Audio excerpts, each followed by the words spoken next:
पूज्य गुरुदेव पर वंदनीय माताजी सूक्ष्म रूप से विद्यमान है, नमन करता हूँ।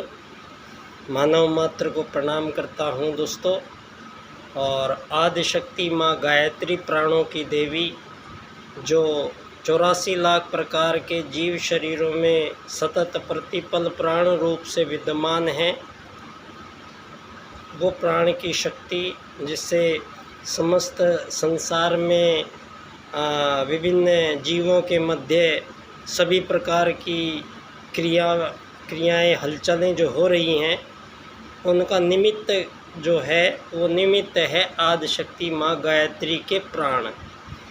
दोस्तों, सबसे पहली बात, आदिशक्ति माँ गायत्री जो हम देवी को हिंदू धर्म में पूजते हैं, तो गायत्री माता का अगर वैज्ञानिक स्वरूप से देखा जाए तो दोस्तों यहाँ पर एक सवाल आता है। यहाँ भारत में हम ये भारत से बात करते हैं, यहाँ पर सनातन की बात करते हैं। दोस्तों, जितने भी सारी दुनिया में जो भी देश हैं, वो सब लोग जो अपनी तिथियों से, अपने धर्मों से, अपने अनुसार जो भिन्न भिन्न दिखाई दे रहे हैं, ये सब अपने तरीके से। तो यहाँ पर अब ऐसी कंट्रोवर्सी हो गई है दुनिया में कि काफ़ी, क्योंकि धरती पे मानव जब आज की हम बात करते हैं और मानव यहाँ जब धरती पर आता है तो यहाँ रहते हैं। आने के बाद सारे मानवों का काम एक ही होता है कि उनको जिंदा रहना पड़ेगा जब तक उनको जीवन दिया है। तो ये जीवन किसको दिया है, ये जीवन कितना मिला है, ये जीवन आता कहाँ से है, ये जीवन जाता कहाँ से है, ये बहुत सारे प्रश्न ऐसे हैं जो यहाँ रहस्य में भी हैं। रहस्य में ऐसा है कि जो ये मानव शरीर दिखाई दे रहा है, अगर हम इस शरीर से जो आज के दुनिया के हिसाब से जो मानवों को चलाया जा रहा है, तो इसमें आप सोचिए कि मानव में एक कोशिका एक होती है जो सबसे छोटी इकाई। एक कोशिका में 2 या 3 माइटोकॉन्ड्रिया होते हैं और हमारे शरीर में अरबों कोशिकाएं होती हैं। इन अरबों कोशिकाओं में अरबों माइटोकॉन्ड्रिया होते हैं और ये माइटोकॉन्ड्रिया का काम एक ही होता है, बिजली उत्पादन का काम। तो ये जो शरीर, मानव शरीर में हर एक कोशिका में जो माइटोकॉन्ड्रिया फिट हुआ है, वो सारे माइटोकॉन्ड्रिया मिलके जब जितनी बिजली का निर्माण कर सकते हैं, तो आप अंदाज़ा लगाइए हमारे मस्तिष्क में अरबों न्यूरॉन्स भरे पड़े हैं। ये हर मानव की बुद्धि में अरबों न्यूरॉन्स होते हैं। लेकिन यहाँ जो मानव जन्म लेता है और जन्म लेके जैसे ही जन्म लेगा तो सबसे पहले वो एक जो उसके आसपास के लोग रहते हैं, वो क्या पहनते हैं, वो क्या खाते हैं, वो किस प्रकार बोलते हैं, उनकी मान्यताएं क्या है, उनकी आस्थाएं क्या है, उनके कार्यक्रम क्या है, उन चीज़ों का जो पैदा हुआ बच्चा आया है तो वो सीखेगा, वो सारी चीज़ें वही सीखेगा जो आप उसको सिखाएंगे। मानव जन्म जब लेके आता है वो एक कोरी किताब की तरह होता है। तो कोरी किताब पे आप अंग्रेजी, घर में बच्चा पैदा हो गया अंग्रेज़ों में, तो वहाँ अपना अंग्रेज़ी बोलने लग गया, उर्दू बोलने लग गया, मराठी बोलने लग गया, पंजाबी बोलने लग गया, फ्रेंच बोलने लग गया, रशियन बोलने लग गया। तो मानव को ये बात तय रही कि सारी धरती में मानव जो बसे हैं, उन मानवों के बीच में सभी मानवों में कुछ चीज़ें बेहद समान आपको दिखाई देंगी। दोस्तों, जब यहाँ, क्योंकि आज हमें ये बातें इसलिए करनी पड़ रही है क्योंकि यहाँ अब इतने सालों से मैं समझते चले आ रहा हूँ और ये मैं एक जो ढूंढने की कोशिश कर रहा हूँ कि मानवों के बीच में आखिर ऐसा क्या हो गया है कि धरती पे सारे 84 लाख प्रकार के सभी जीव जंतु निवास करते हैं और सारे जीव जंतु आत्मत सर्वभूतेषु और वसुदैव कुटुम्बकम के सूत्रों के अनुसार ही अपने जीवन क्रम को काटते हैं। और ये परमात्मा ने जो ये भांति भांति के जीव शरीर बनाए हैं, इन सारे जीव शरीरों को परमात्मा ने 2 वरदान सबको दिए हैं। एक वरदान दिया है भोजन प्राप्ति का। उसके लिए परमात्मा ने ये धरती माता को ऐसा विशिष्ट बनाया है कि जिसकी जितनी तारीफ़ की जाए कम है। धरती माता में आप नीम का बीज बोओगे तो नीम की गुठलियाँ निकलेंगी, आम का बीज बोएंगे तो आम मीठे हो जाएंगे, संतरे बोएंगे तो खट्टे हो जाएंगे, उसमें मिर्ची डालोगे तो मिर्ची हो जाएगी। तो ऐसी धरती, और धरती पर जितने भी सारे ब्रह्म जड़ चेतन पदार्थ हैं, उन सब जड़ चेतन पदार्थों में जो निवास करता है, जो हमेशा निवास करता है, जो सनातन है, वो कौन है? वो है परमात्मा सनातन। हम मानव नहीं भी थे यहाँ पे तो भी परमात्मा हमेशा से ही था। यहाँ डायनासोर थे तो भी परमात्मा था। यहाँ जलचर जीव थे तो भी परमात्मा था। यहाँ नवचर जीव थे तो भी परमात्मा था। यहाँ 84 लाख प्रकार के भांति भांति के जीव शरीर हैं, उनके बीच में एक जीव शरीर और है, ये मानव का जीव शरीर। लेकिन ये मानव का जीव शरीर ही एकमात्र ऐसा शरीर है सृष्टि में जिसमें जब आत्मा इसमें आती है तो मानव जो परमात्मा इतना विस्तारित और विस्तृत है, उसको केवल जानने समझने का एक ही शरीर दिया है, वो है मानव शरीर। अगर हम परमात्मा को जानना चाहें, इस कायनात को समझना चाहें, इस पूरे ब्रह्मांड को जानना चाहें, तो इसमें समर्थ कौन हो सकता है? केवल एकमात्र मानव शरीर की देह ये सब चीज़ों में सक्षम है। यहाँ मानव आज सारी दुनिया जो भिन्न भिन्न धर्मों में बटी हुई है, भिन्न भिन्न जातियों में बटी हुई है, भिन्न भिन्न रंग रूप में बटी हुई है, भिन्न भिन्न भाषाओं में बटी हुई है, तो सारी दुनिया में ये बंटवारे हो के आखिर हो क्या रहा है, कर क्या रहे हैं मानव? सारी दुनिया में अमेरिका में क्या करते हैं मानव? अमेरिका में सुबह उठते हैं मानव, सबसे पहले फ्रेश होने जाते हैं। सारी दुनिया में पेट में कचरा हो गया है तो वो साफ़ करना पड़ेगा, निकलेगा। पेट में कचरा साफ़ होगा तो भूख लगेगी तो भोजन चाहिए, भोजन लेंगे तो उसके बाद आपको जल चाहिएगा, पानी चाहिएगा।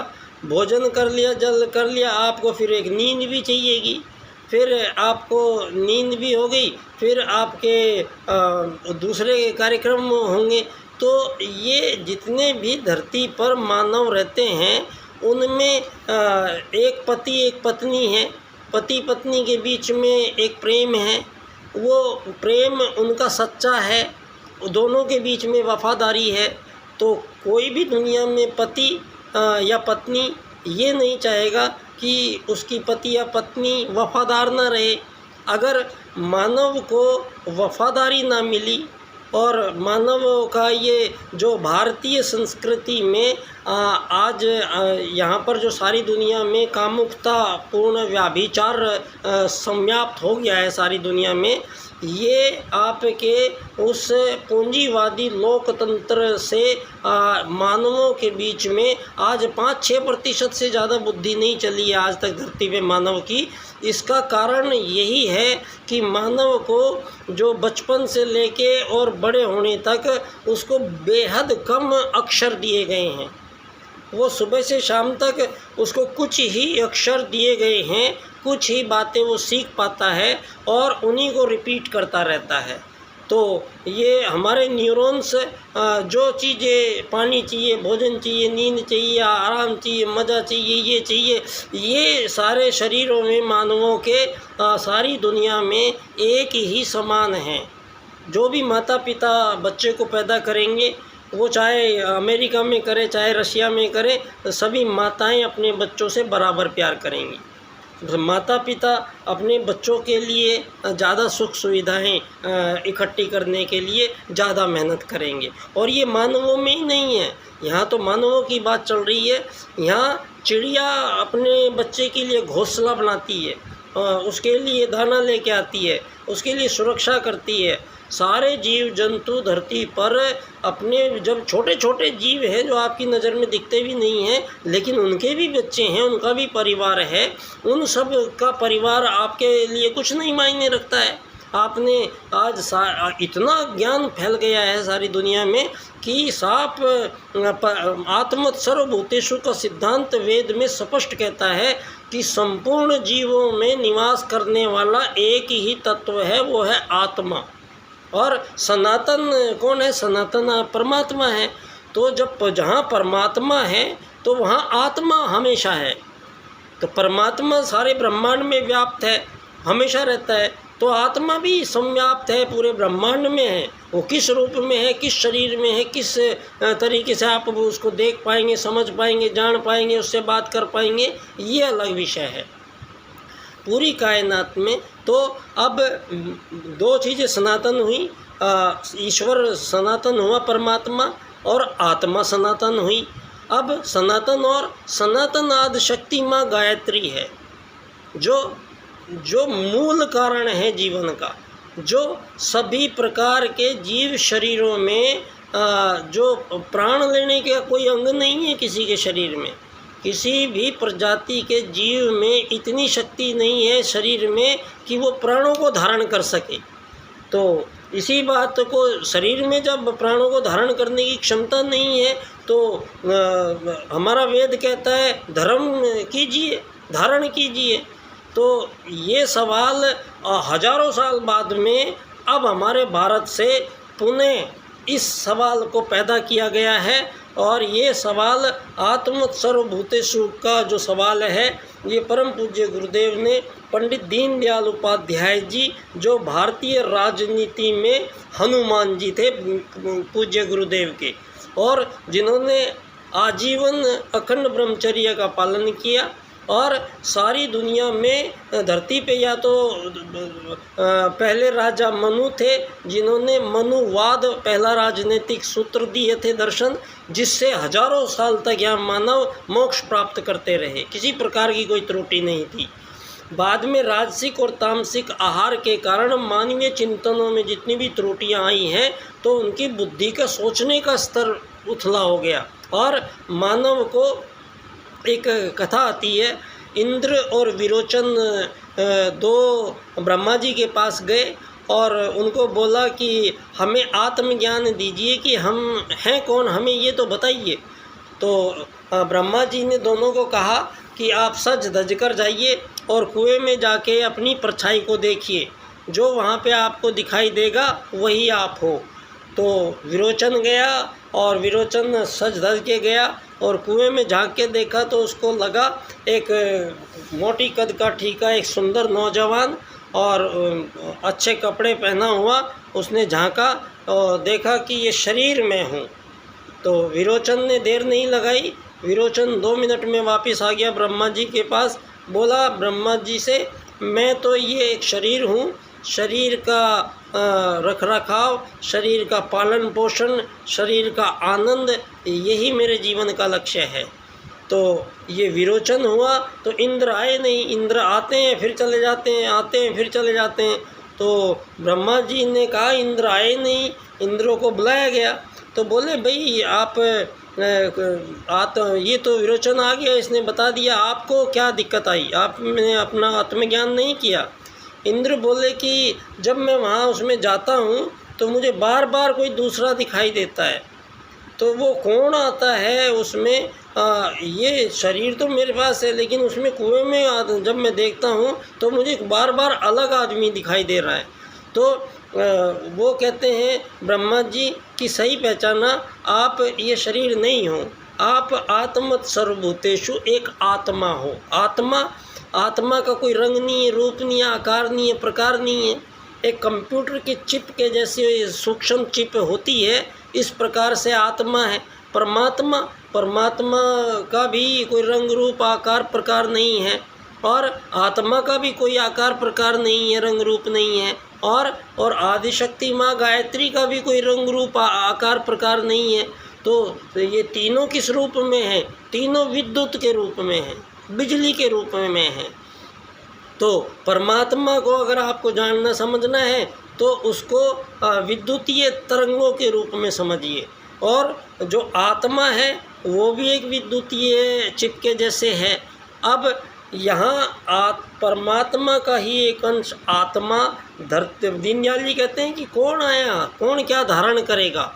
तो पहले सवाल ये किया दीनदयाल जी ने, तो इसका उत्तर परम पूज्य गुरुदेव ने मैं क्या हूँ पुस्तक सबसे पहले लिखी थी, एक छोटी सी किताब, और उसमें उन्होंने सबसे पहला सवाल का हल यही किया गुरुजी ने कि मानव वस्तुतः एक आत्मा है जो परमात्मा का अंश है, वो सभी जीवों में व्याप्त है, संपूर्ण जीवों में एक ही पर आत्मा व्याप्त है, और इनमें किसी भी प्रकार की कोई भिन्नता आत्माओं में नहीं है।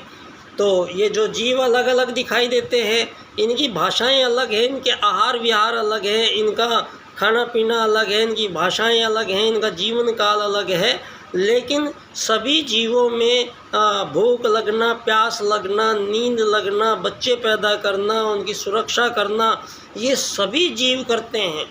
तो परमात्मा का जो रूल्स एंड रेगुलेशन है वो आत्मत सर्वभूतेषु वसुदैव कुटुम्बकम पहले ही घोषित है। इसी सूत्र से सारे संसार के समस्त जीव आज तक धरती पर आराम से चले आ रहे हैं।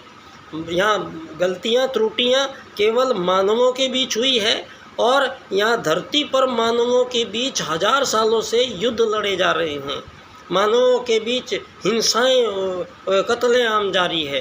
तो ऐसे में अब जिस प्रकार से ये विश्व संयुक्त राष्ट्र संघ बनाया गया है, ये संयुक्त राष्ट्र संघ जो है वो षड्यंत्र कपटपूर्वक बनाया गया है, और सनातन भारत हमेशा से संयुक्त राष्ट्र संघ रहा है। सारे संसार में मानव जाति जो गई है वो धरती के पहले मानव आए मनु, और मनु का पहला जो परिवार था वो आर्यों का परिवार कहलाया। आर्यों में से जिन लोगों ने आर्य श्रेष्ठ कर्मों को फॉलो नहीं किया उन लोगों को अनार्य कहा गया और उनको देश निकाला दिया गया। तो जो दूसरे देशों में हर जगह पाताल लोक में राजा बलि का राज था, जो अमेरिका है, आंध्रालय था कभी, जो आज ऑस्ट्रेलिया है, आज बलि के बिलीविया नाम से बलि का राजधानी आज भी मौजूद है। तो विभिन्न प्रकार के शोध पुरातत्व खोजें आज सारे संसार में ये बता रही है कि धरती पर पहला मानव भारत में जन्मा, पहली सभ्यता संस्कृति भारत में जन्मी, भारत में महाज्ञानी लोग धरती पर पहली बार आए थे, देवता लोग आए थे, और फिर उन्हीं से सारी दुनिया में अनार्य लोग गए या धर्म के मर्मज्ञ हमारे देश से धर्म के मर्मज्ञ सुदूर क्षेत्रों की कठिन और लंबी यात्राएं करते थे, और हमारी संस्कृति का परिवार निर्माण, समाज निर्माण, राजनीति विज्ञान, धर्म विज्ञान, आर्थिक विज्ञान, ये सारे के सारे किस प्रकार से मानव को धरती पर रहना है, इस चीज़ का नियंत्रण हमारे ही भारत से पहले धरती के राजा ने, पहली राजनीति जब बनी दुनिया में, तो राजनीति बनी कैसे? राजनीति जब मानवों के बीच त्रुटियां आई तो ब्रह्मा जी ने कहा भाई अब कोई व्यवस्था चाहिए कि धरती पे, तो ब्रह्मा जी ने धरती के प्रथम पुरुष मनु को कहा कि आपको राजा बनना पड़ेगा। तो मनु बोले कि मुझे राजा मत बनाइए, इसमें दंड देना पड़ेगा, तकलीफ़ होगी मुझे। तो मनु ने कहा कि धर्म की स्थापना के लिए और धर्म में आचरण चलता रहे संसार में, और यहाँ अधर्म ना फैले, इसका प्रसार ना हो, इसके लिए दंड का विधान भी आपको करना पड़ेगा। तो जब दंड का विधान पहली बार प्रस्तुत किया गया तो वो पहली राजनीति थी धर्म अर्थ काम मोक्ष को प्राप्त करने वाली, और ब्रह्मचर्य ग्रस्त वानप्रस्थ संन्यास के माध्यम से मानव जीवन को 4 अवस्थाओं में रहने की आज्ञा है। ये 4 जो व्यवस्थाएं गड़बड़ हुई है दुनिया में, इसी से सारी दुनिया में हिंसा, व्याभिचार और पापाचार, अनाचार फैले हैं कि जहाँ सारी दुनिया में 8 साल से और 21, 22 साल, 24 साल तक बच्चों को गुरुकुल में रह के पढ़ना था, वो सारे बच्चे आज घरों में, माँ बाप नौकरियों पे, बच्चे इधर बच्चे उधर, सारी दुनिया में अस्त व्यवस्था हो गई है। आज पूंजीवाद के कारण आज मैंने देखा है एक रिक्शा में एक बूढ़ा चला रहा है और रिक्शा में 4 जवान लोग बैठे हुए हैं। तो ये कलयुग है। तो वो जो बूढ़ा जिसको आवश्यकता थी मदद की, वो 4 लोग उसको लेके जाना चाहिए था, लेकिन ये उल्टा काम हुआ धरती पे कि बूढ़ा उनको लेके जा रहा है। तो मैंने पूछा भाई क्या ये तो वानप्रस्थी है, वानप्रस्थी से आप काम करवा के और कि पैसा चाहिए। तो ये धन आधारित जीवन पद्धति के कारण ही हमारी सारी चारों वर्णों को और 4 व्यवस्थाओं को छिन्न भिन्न किया गया। सारी दुनिया में आज छोटे छोटे बच्चों को कामशास्त्र से पढ़ाया जा रहा है, जबकि मानवों के बीच में ये काम कोई विषय नहीं है। ये विषय केवल सारे जीव जंतुओं में ये कार्य केवल संतान उत्पत्ति के लिए किया जाता है, और ये मानव यहाँ पर इसको केवल ये समझाई ये दिया गया है कि जीवन का आनंद भोग को प्राप्त करना है। और सारी मानव जाति सुबह से शाम तक केवल 2 ही चीज़ मांगती है, धन चाहिए, धन चाहिए, धन चाहिए, आनंद चाहिए, आनंद चाहिए। तो ये धन और आनंद का जो युग्म बना के और इस सारी दुनिया को नचाया गया है। अब ये भारत सारी दुनिया में पुनः सारे विश्व मानवों को पुनः एक ऐसी दुनिया में लेके जा रहा है जहाँ धरती पर एक भी युद्ध नहीं होगा। उसके बाद मानवों के बीच, किसी भी मानव के बीच में कोई हाथापाई, गाली गलौच नहीं होगा धरती पे। कोई भी मानव दूसरी औरत की तरफ नज़र उठा नहीं सकता है। तो यहाँ पर इतना स्ट्रांगली जो ये मानव को एक ऐसी दिशा में लेके जा रहे हैं गुरुजी जहाँ सतयुग की वापसी कहा है। तो अब परम पूज्य गुरुदेव जो स्वयं वसुदेव कुटुंबकम के रूप में अखिल विश्व गायत्री परिवार, जिसका अर्थ होता है सारे विश्व के संपूर्ण प्राणियों का एक परिवार, तो ये अखिल विश्व गायत्री परिवार ही पूरी दुनिया बनेगी इसमें। और सारी दुनिया के सभी लोग इसमें एक आत्मा मानते हुए एकात्म मानववाद की राजनीति से अर्थायाम से उनको ट्रीट किया जाएगा। अर्थायाम में दीनदयाल जी ने स्पष्ट किया है कि धरती पर किसी भी मानव को पूरे जीवन काल में धन की कमी नहीं होनी चाहिए। ये कृत्रिम चीज़ है, ये ईश्वर ने नहीं बनाई है। जो कृत्रिम चीज़ मानव का जीना आराम कर दे, मानव को मानव का गुलाम बना दे, मानव का छल करे, शोषण करे, अपहरण करे, हिंसा करे, अत्याचार करे, बलात्कार करे, ये सब मानवों को एक शरीर समझ के और शरीर के आनंद की प्राप्ति का लक्ष्य सारी दुनिया में इस पूंजीवादी लोकतंत्र ने बनाया है। अब युग परिवर्तन होगा, ये उल्टे को उलटकर सीधा किया जाएगा। तो आपकी जो ये सारी दुनिया में सारे मानवों के बीच जितने भी पापाचार, अनाचार, जितनी भी समस्याएं हैं, वो केवल 2 सूत्रों को मिला दीजिए आप, आत्मत सर्वभूतेषु को और वसुदैव कुटुंबकम को मिला दीजिए। तो इनके मिलने से सारे संसार को ठीक मार्ग आगे का ज्ञात हो जाएगा। ये परम पूज्य गुरुदेव का युग परिवर्तन है। और इसमें एक भूमिका पंडित दीनदयाल उपाध्याय जी की है, जो आत्मवत् सर्वभूतेषु की सिद्धि इस बार राजनीति में करेंगे। और परम पूज्य गुरुदेव ने नवयुग का नया संविधान लिखा है जो राजनीति का विषय है।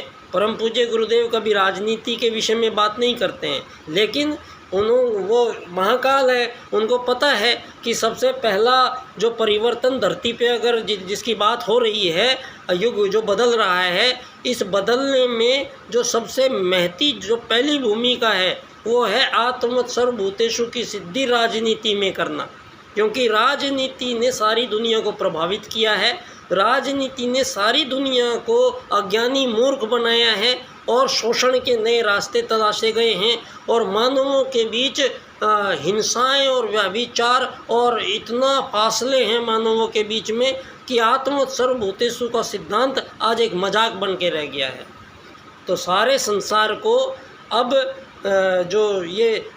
अब मैं ये बातें करता हूँ तो ये बातें करते हैं भाई, इसे करेंगे कैसे, होगा कैसे। ये सारी दुनिया में जिन लोगों ने लोगों को गुलाम बनाया, पहले मानवों को आज़ाद होना कोई व्यवहारिक पक्ष नहीं है। मानवों के बीच में किसी भी प्रकार की कोई आज़ादी संभव नहीं है। मगर मानवों की अपनी आज़ादी के लिए यहाँ लड़ाइयाँ हजारों साल से लड़ रहे हैं, तो ये मूर्खता और अज्ञानता के सिवा कुछ नहीं है।